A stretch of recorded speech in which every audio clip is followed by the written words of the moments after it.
A Sussex volunteer firefighter calls it his worst nightmare. He was one of the first on the scene of a medical call for a hit-and-run victim. It turns out the man who was bleeding on the side of the road was his own father. Our Ben Handelman spoke with the family today, who says the search for the driver is now on. Good evening, Ted. 84-year-old Camilo D'Amico is in critical condition, but his family says he is doing better today. One of the first by his side after being struck by a car, his son, a volunteer firefighter for the last 19 years.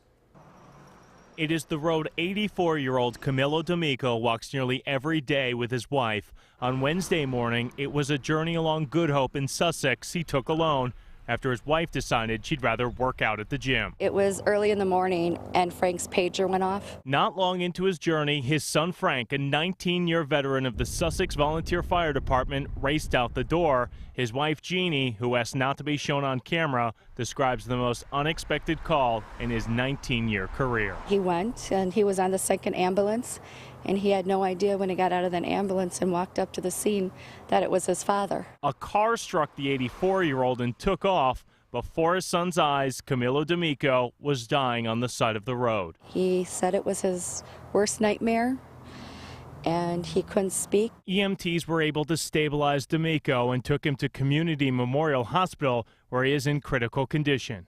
No matter how slight they may think it may be, it may help us kind of connect the dots in this case. Detective Stephen Peterson says the focus is now on finding the driver responsible. Maybe they were scared, they panicked, and they're not quite sure what to do right now.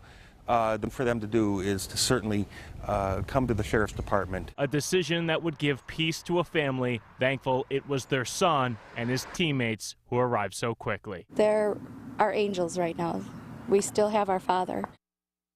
And the family does believe D'Amico will make a full recovery. Today he asked his family for a glass of wine, something he drinks daily. If you have any information, call the Waukesha County Sheriff's Office. Ted. Ben, thanks. By the way, Milwaukee